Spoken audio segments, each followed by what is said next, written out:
Radio Clásica 103.3 presenta Encuentros con el doctor Emilio Delgado y Elizabeth Trabanino. Hola, bienvenidos y bienvenidas a Encuentros, un espacio destinado a la reflexión y discusión del trabajo intelectual que realizan los pensadores salvadoreños y latinoamericanos. Me acompaña la directora de Radio Clásica, Elizabeth Trabanino, y nuestro invitado de hoy, el escritor Jorge Galán.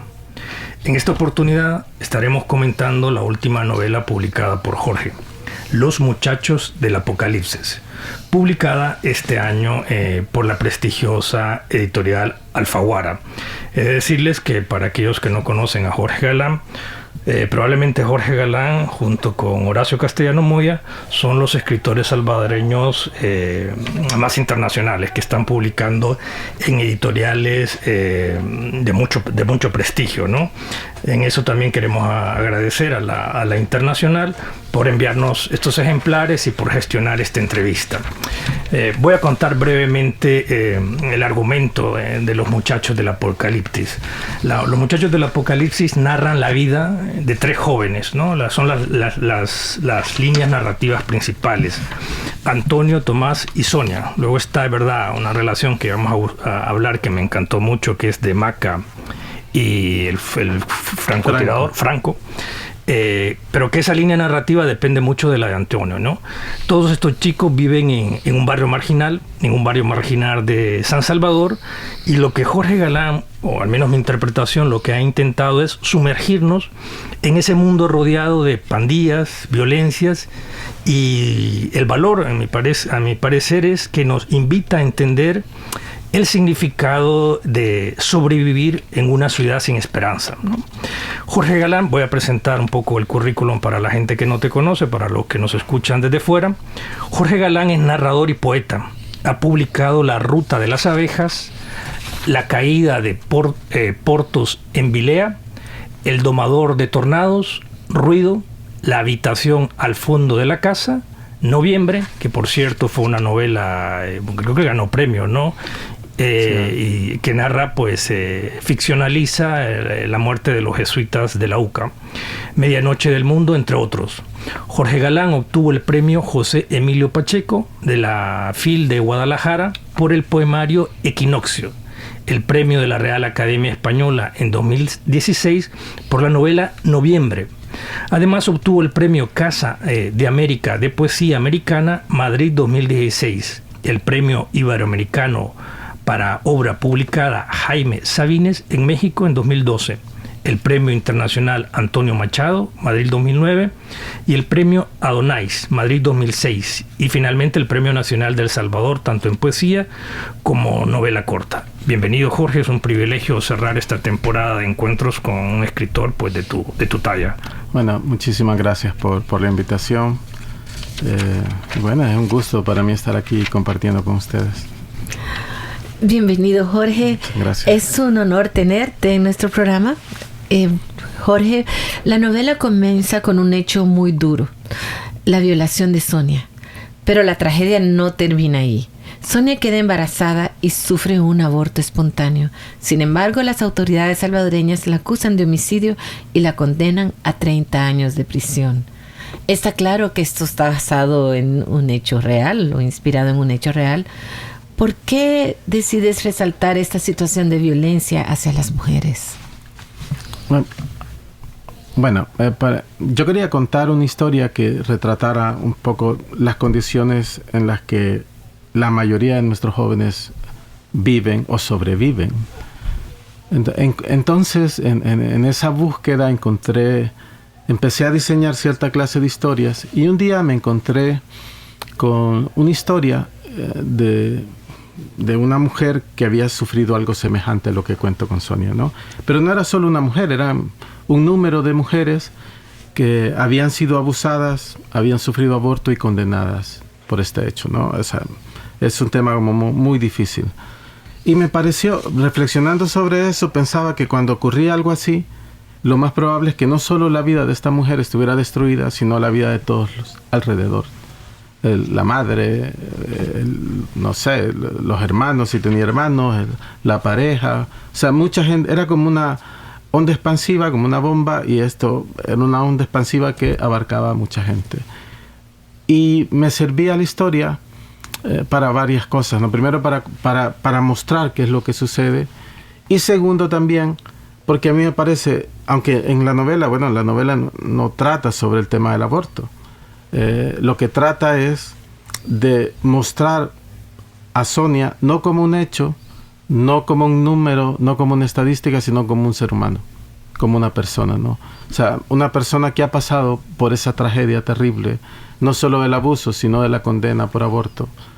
Y quería mostrarla como un ser humano, ¿no? Quería poner ese tema sobre la mesa para que quien leyera el libro, bueno, lo hiciera tal vez pensar sobre ese tema de otra manera, de otra perspectiva. En esa línea, y luego pues Emilio va a hablar sobre las otras líneas narrativas, el papel de la mujer, la desvalorización de la mujer, la mamá que tiene que ser servicio doméstico, la joven que se tiene que ir a exponer emigrando del país, el caso de Sonia, está como en el centro de esa descomposición social que da lugar a todos los hechos de tu novela. A mí me pareció increíble, ¿sabe?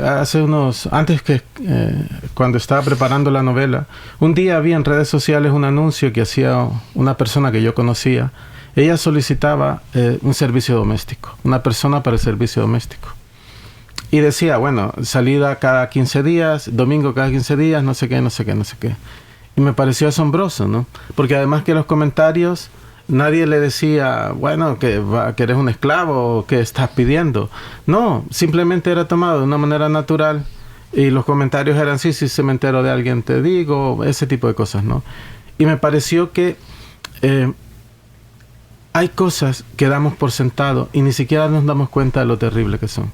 Hay una escena una escena de la novela de un personaje que está encerrado en una cisterna, ¿no? Tomás. Y cuando entra el amigo a verlo, le dice, bueno, ¿qué es ese olor tan espantoso? Y el otro ni siquiera se da cuenta. Está tan acostumbrado al olor que ni siquiera lo nota. Entonces yo creo que como sociedad a veces nos pasa eso. Estamos tan acostumbrados a ciertas cosas que ni siquiera lo notamos. O sea, estamos tan acostumbrados a condenar a una persona como Sonia que ni siquiera nos damos cuenta lo terrible que es o qué es lo que ella está pasando en determinada situación, en determinado momento. Entonces yo creo que era importante por eso contar este tipo de cosas. Para la audiencia un poco que sepa que el relato parte quizás de ese conflicto bien fuerte. Sonia es una chica que es violada por pandilleros, ¿no? Sí. Y queda embarazada y tiene un aborto espontáneo, ¿no? Entonces la fiscalía pues la acusa de que es un aborto provocado y la condenan a 30 años de prisión. Entonces ahí el relato va siguiendo la vida de Sonia en una cárcel, ¿no? Sí, como mencionaba antes, no olvidemos que aunque este es un hecho de ficción, pero es recogido de la realidad. Y que hay muchos casos similares al que cuento en la novela. Fíjate, ¿no? Eso me ha llamado la atención de tu obra, porque tradicionalmente la literatura es un poco extraña, tu escritura, y lo digo con el mejor sentido de la palabra, porque la tradición literaria latinoamericana siempre ha sido, no ha gustado mucho de construcción psicológica de personajes. En cambio a mí me llama la atención que tú recoges un hecho, vamos a decir, de la realidad. Lo mismo pasa en Noviembre, y a partir de ahí lo ficcionalizas, y como acabas de decir, quieres entender esa humanidad, ese ser humano en ese problema social. Eso es bien extraño en la literatura latinoamericana. ¿Tienes tú un método para la construcción psicológica de personajes? Porque en mi opinión todo gira ahí. O sea, tú, por ejemplo, tú describes situaciones, paisajes, pero siempre alrededor de la psiquis de cada personaje, que me parece interesante. ¿Tienes algún método de construcción psicológica de personajes? Un método no, pero sí construyo una biografía de cada personaje. Sí voy recreando situaciones que me digan a mí cómo es este personaje, cómo siente, eso ¿no? es. Cómo está en ese momento. Por ejemplo, en el caso de Sonia, está la madre que está desesperada por ayudar a la hija de alguna manera, ¿no? Hay una escena donde le dice, llega a contarle que la no sé quién se va a casar y tiene 51 años, y llega a decirle eso para decirle, cuando vos salgas de la cárcel vas a ser menor que ella. Todavía podés rehacer tu vida, ¿no? Esa es una medida desesperada para decirle, mira, tenés que vivir aquí, tenés que sobrevivir. no te deprimas, no te me suicides, no te...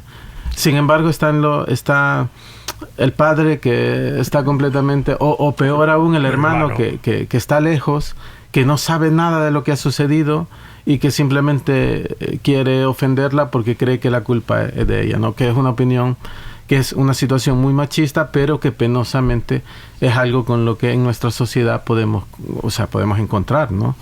Así que yo creo que todos esos puntos ayudan a construir el estado de la persona que está, ¿no? Que es lo que a mí me interesaba, ¿no? Que viéramos a Sonia extrañando, soñando y pensando que, bueno, que su vida está acabada. Y su catarsis con la escritura. Sí, porque su sueño es que algún día su novio, al cual ya no puede ver, lea algo, ¿no? Porque necesita decirle algo y no puede.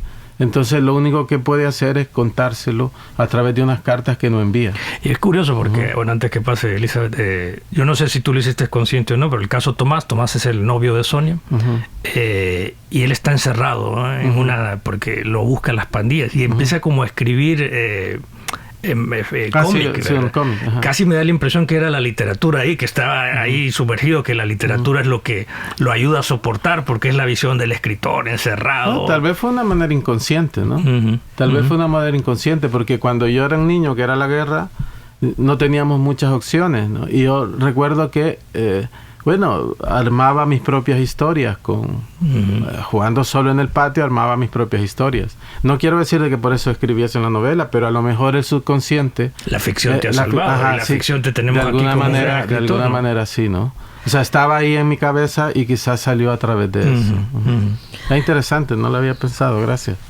Una cosa que me ha llamado la atención de tu relato, Jorge, es que los personajes siempre tienen frío. De hecho, describes a San Salvador como una ciudad fría, muy fría. Cuando somos un país tropical, Sonia se tiene que poner su calceta gruesa para no congelarse también en la cárcel. ¿Qué significa el frío en tu historia? Sí, bueno, ustedes cuando vean la historia, de hecho la primera frase denota eso, ¿no? Yo pensé que estaban en el Pital, de hecho. No, bueno, la mañana que llegó el frío, Antonio y Maca se juntaron un poco antes de las 5 en el estacionamiento de autobuses. O sea, comienza así la historia. Y termina casi igual. Y termina cuando el frío desaparece, ¿no? O sea, toda la historia es en un periodo de frío, ¿no? O sea, quise hacerlo así, ¿no? O sea, es casi una... no sé, tiene algo que ver con lo poético eso, ¿no? O sea, que quería sacar del contexto todo y enmarcar la historia en un periodo de frío, que nosotros como país tenemos muy pocos realmente. Pero quería destacarla de esa manera, ¿no? Como un hecho extraordinario que lo envolvía todo, ¿no? Esos momentos. Yo soy un enamorado de los antihéroes literarios, y una relación que me gustó mucho de la novela es la relación que se establece entre Maca y Franco. Franco es el francotirador. De hecho, es una relación muy dentro de lo anormal, que es todo ahí, dentro de la, ¿cómo se dice?, lo no funcional. Curiosamente es una relación que funciona, ¿no? Maca, sí. El francotirador, es alguien que ha sido, pues, ha andado en pandillas, ha andado en cosas, un poco delinquiendo en Estados Unidos, ha viajado por el mundo, y cuando regresa a El Salvador, adopta a Maca, y hay una relación padre-hijo, pero que funciona extrañamente. Sí. ¿Cómo es esa relación? ¿Podrías profundizarnos? Bueno, yo lo que quería destacar es que pues tenemos matices, ¿no? Todos. Y una persona es capaz de los hechos más terribles y de los hechos más amorosos. Y lo hemos visto en la historia, hay muchísimos ejemplos sobre eso, ¿no? Yo mismo de joven, bueno, o sea, voy a contar una cosa. A mí me gustaba mucho el básquetbol. Y de joven teníamos un amigo que era un poco mayor que nosotros, y este amigo que llegaba a jugar a la cancha, de pronto te dabas cuenta que no hacía las cosas normales que nosotros hacíamos, pero era nuestro amigo y nos cuidaba, y era súper, o sea, era buenísima gente con nosotros. Una vez me dice, mira, vamos a ir a ver un partido de fútbol al estadio. Fui con él, fui con su hermano, y era nuestro amigo, ¿no? El amigo de la cancha con el que jugábamos básquetbol. Poco a poco me fui dando cuenta que mi amigo de la cancha estaba en otro tipo de actividades, ¿no? Alguna vez él mismo nos contó, por ejemplo, una vez que se ausentó mucho, Cuando volvió, nos dijo que había estado en la cárcel, nos contó las razones, ¿no?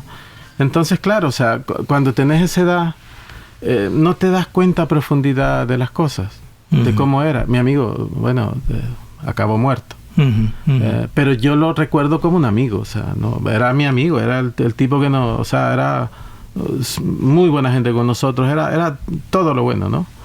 Aunque también tenía todo lo malo.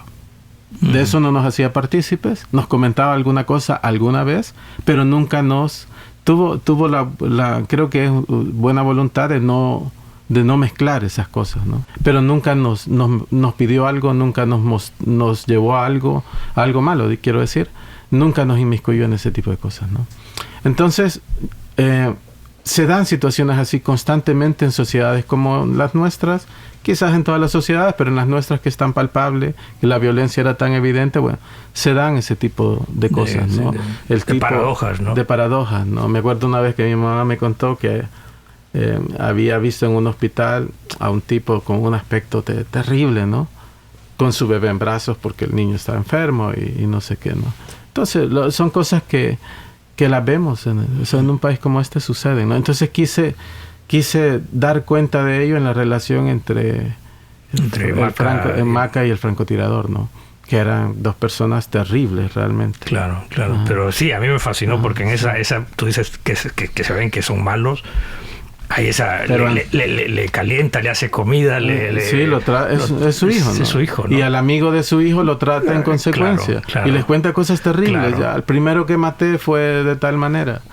Pero era su amigo. O sea, sí.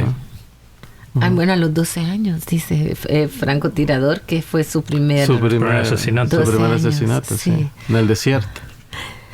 Bueno, tal y como decía Emilio al principio de esta conversación, la construcción psicológica de los personajes es importante en tu narrativo y es fascinante, ¿verdad? Y usa como pequeños detalles como para decir no juzgues, como por ejemplo cuando me parece que Maca dice, sí, es que Antonio, él va hasta las procesiones, como que sí, eso es como echarle agua bendita de alguna forma. Pero también, obviamente, hay una preocupación en tu narrativa por retratar los problemas sociales y lo que es vivir en un mundo marginal, porque yo me acuerdo durante el conflicto armado y posteriormente que siempre decían, es que hay dos realidades, del Salvador del mundo para arriba y del Salvador del mundo para abajo. ¿Saben que cuando yo comencé esta historia, bueno, cuando la idea comenzó a estar en mi cabeza, yo no vivía en el país. ¿A dónde vivías, perdón? En España. Estuve viviendo en España, pero en ese momento yo había estado en Italia y había estado participando de una serie de cosas que hablaban sobre migración, sobre temas migrantes, ¿no? Había pasado unos meses ahí. Y entonces me daba cuenta de que a veces se decía muy poco sobre por qué la gente se marchaba de casa. Y yo quería contar una historia que le explicara a la gente por qué nos marchamos de casa. O sea, estas personas no tienen una alternativa. Claro. El personaje de Antonio está completamente frustrado porque no puede hacer nada porque su novia no se marche. O sea, su novia va a ir a reunirse con su madre y su hermana a los Estados Unidos, y él, siendo un muchacho de 19 años, ¿qué puede hacer? No puede hacer nada, no puede impedirlo, no puede obligarla a nada, no tiene los recursos para ello. Entonces quería retratar cómo se vive para explicar por qué nos marchamos, por qué seguimos marchándonos, porque marcharse implica un sacrificio terrible. Claro. Vas a dejar de ver a las personas que querés. Todo el riesgo que yo implica. mismo lo sufrí, ¿no? Porque a veces me decía, bueno, algún comentario de algún amigo y me decía, qué maravilla, vivís en Madrid. Ya, claro, pero vivo en Madrid yo solo. O sea, y toda mi parentela está en San Salvador, o la mayoría de ellos, ¿no? Porque a veces tenemos aquí y tenemos en otras partes. Pero cada migración implica una separación, y la separación siempre implica un sacrificio, dolor, nostalgia, muchas cosas, ¿no? Sí. Y yo creo que eso hay que tenerlo presente a la hora de pensar de los migrantes. Y de hecho, tú tocas, ya que has tocado el tema de la migración, muchos migrantes siempre mandan la imagen de fuera que están exitosos. Imagen, y uno de los personajes, el hermano de Tomás, si no me equivoco, está en España y manda fotos de que todo le va bien, y hasta el final, cuando Tomás le dice que realmente lo necesitan, dice, no sé, que estoy sobreviviendo, ¿verdad? Sí. Porque era lo que yo mismo veía en muchísimos compatriotas que estaban en Madrid sobreviviendo.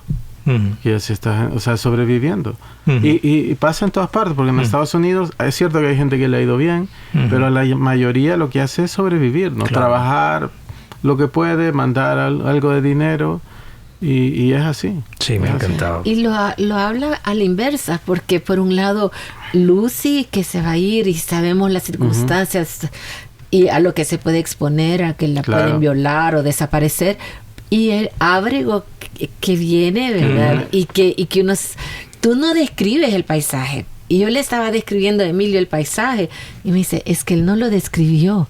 Él no describió esa quinta, él no describió esa casa, él no describió esos árboles que me estás diciendo. ¿De dónde sacas eso? Me dice, pero yo lo vi porque de alguna forma estaba implícito en tu relato.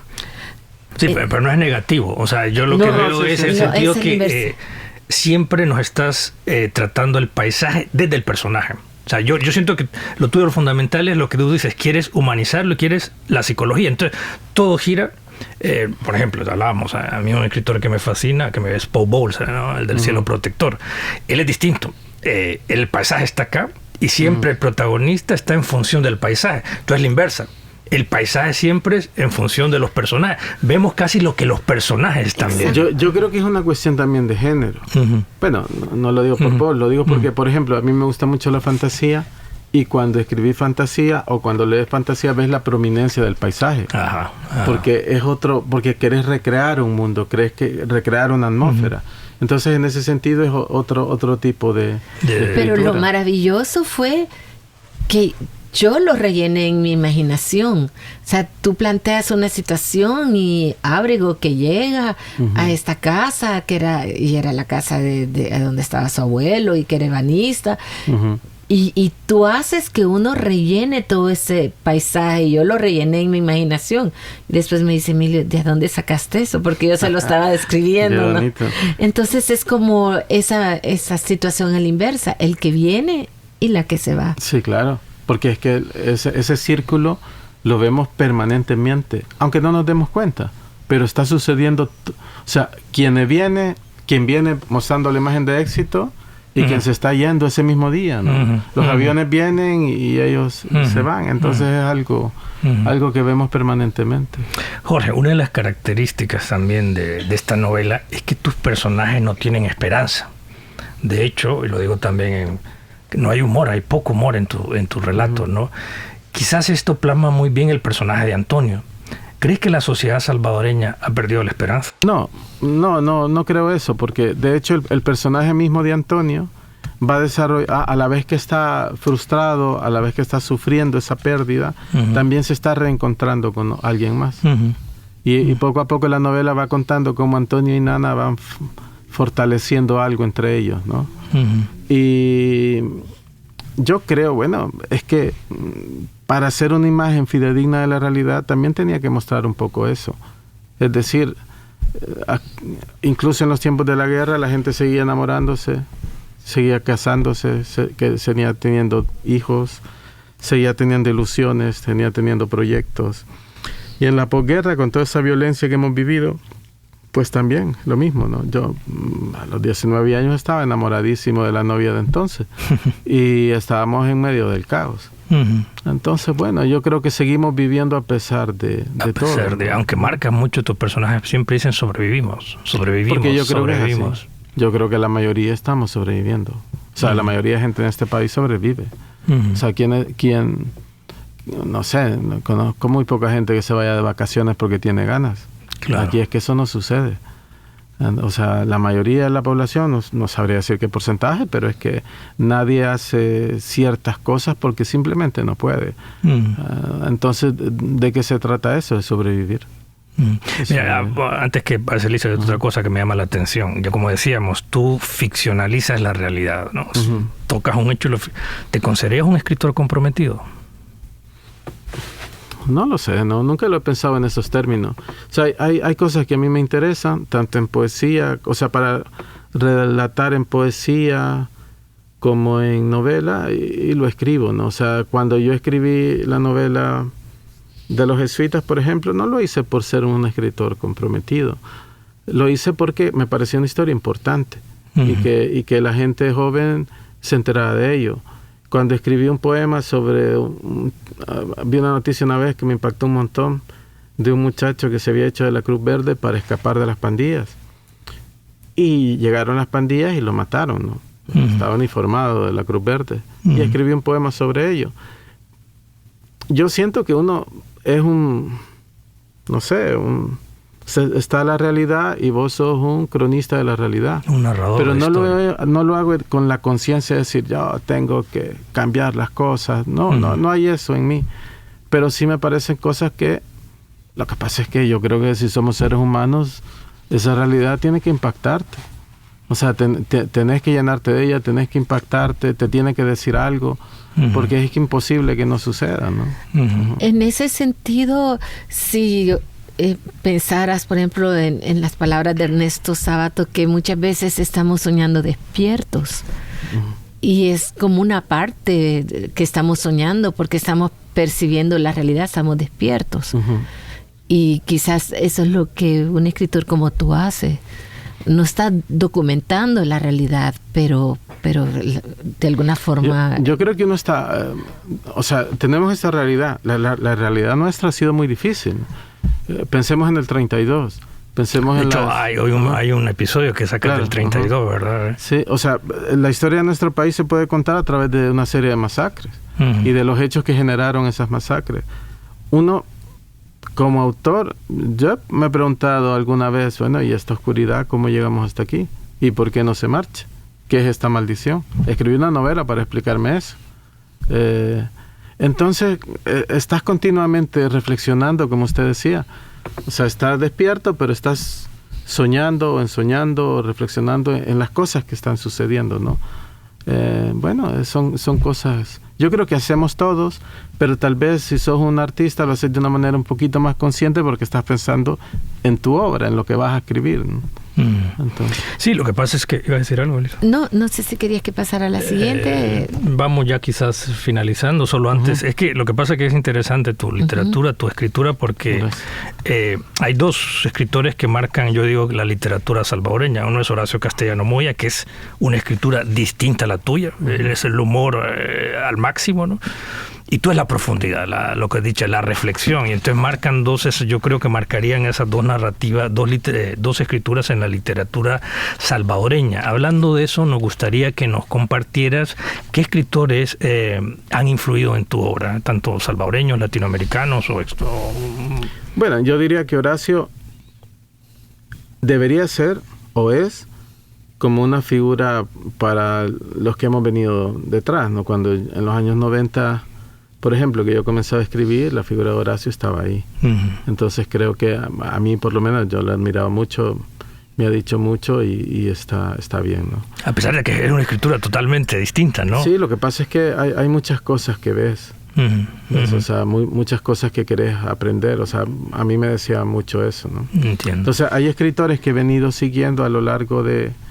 nacionales y extranjeros, ¿no?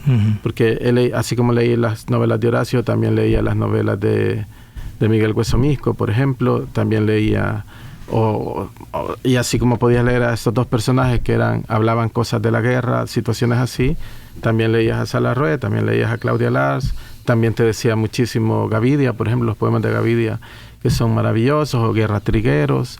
O sea, hay muchos autores, ¿no? Que escritores europeos van diciendo cosas. Yo diría que bueno, depende, porque más que europeos, si yo siempre digo los mismos autores, porque no se trata de quienes me gustan, porque siempre están gustándome gente nueva, pero los que me influenciaban, yo diría que sí, que T.S. Eliot, yo diría que Faulkner, me han dicho mucho, son escritores a los que vuelvo. En otro ámbito, Tolkien, que es inglés, sudafricano inglés. me ha dicho mucho también, porque soy un escritor de libros de fantasía. De infantiles, sí, tiene muchos textos infantiles. Entonces me decía mucho. Obviamente a lo largo de la vida vas conociendo un montón de gente que te encanta, pero claro, sería una lista interminable decir quiénes te gustan, pero digamos que esos 3 autores, como escritor de fantasía, como escritor de poesía y como escritor de novela, digamos que esa trinidad de autores extranjeros pues me dice un montón. Y siguiendo la pregunta anterior, Jorge, me gustaría que nos dieras tu visión acerca de la literatura salvadoreña y latinoamericana. Bueno, ¿qué escritores jóvenes crees que están aportando? La literatura latinoamericana ahora tiene un boom de escritoras brillantes. Mariana Enríquez, para empezar, Samantha Schweblin, ¿cómo es que se llama esta? Que escribió un libro, Temporada de Huracanes, no me acuerdo porque así estaba mal la memoria. Sí, me la han citado muchos estudiantes que les han fascinado. ¿Cómo es que se llama? Perdón que se me ha ido el nombre. Sí. Pero el libro, bueno, es reconocido. Sí, Temporada de Huracanes. Sí. Ajá, entonces, bueno, hay como un boom de escritoras brillantes latinoamericanas y eso yo creo que está muy bien. Y luego veo en El Salvador que he visto un repunte que es una cosa muy bonita en literatura infantil juvenil, que creo que es de lo nuestro lo que más está sonando.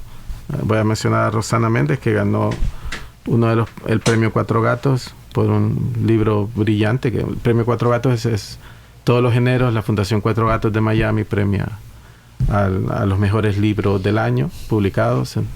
Y una salvadoreña, bueno, ella lo ha ganado una vez y estado en los finalistas un par de veces. O sea, es un trabajo como muy, muy bueno. Además, uno de sus libros fue elegido por la Biblioteca Pública de Nueva York entre los mejores del año. Así que ya es un trabajo notable en relación a lo infantil juvenil. Y eso, hay otra gente que está escribiendo también, como Alberto Pocasangre, como Lorena Juárez, como Jorgelina Cerritos, que también hace poesía infantil.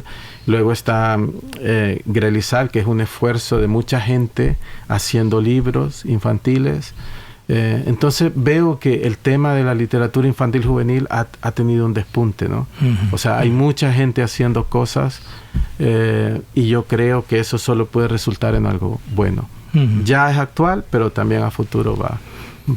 Y me gustaría rescatarlo porque es algo que no había estado tan fuerte en El Salvador. No sé si antes, pero yo creo que nunca. Entonces, y ahora estamos como muy en eso, ¿no? Y eso es importante. Bueno, ya antes que finalizar, no sé si Elisa tiene otra pregunta, solo ya por curiosidad. Sí. ¿Estás escribiendo ahí la próxima? ¿Eres de los escritores que no gusta decir o si nos puedes decir? Porque yo soy de la generación que yo siempre admiré a la generación de la guerra, ¿no? O sea, sus historias y siempre me he morido por ver una novela esa que dice la novela de la época. ¿Estás escribiendo algo? ¿La novela de la guerra? De la guerra. Eso quería... Bueno, no, sí, estoy escribiendo algo. Tenía un tema ahí que a mí me quería escribirlo. Pero es algo... O sea, es muy inicial, ¿no? Como para mencionarlo. Es una novela negra, eso sí. Una novela policíaca. Es algo que a mí me gusta, que bueno, que estoy tratando de hacer lo mejor que pueda. Ojalá salga bien, nunca se sabe.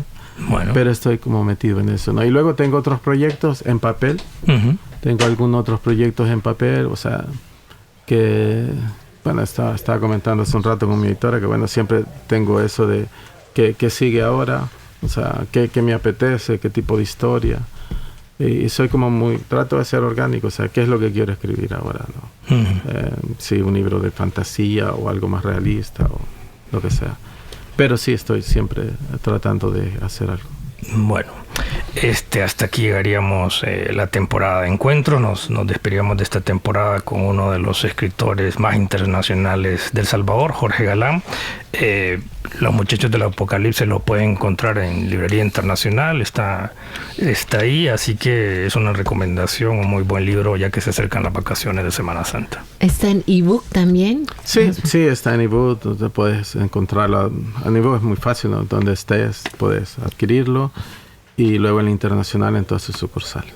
Bueno, hasta aquí llegaríamos el programa Encuentros. Gracias, Elizabeth. Gracias, Jorge. Bueno, gracias a ustedes por la invitación. Radio Clásica 103.3 presentó Encuentros con el doctor Emilio Delgado y Elizabeth Trabanino.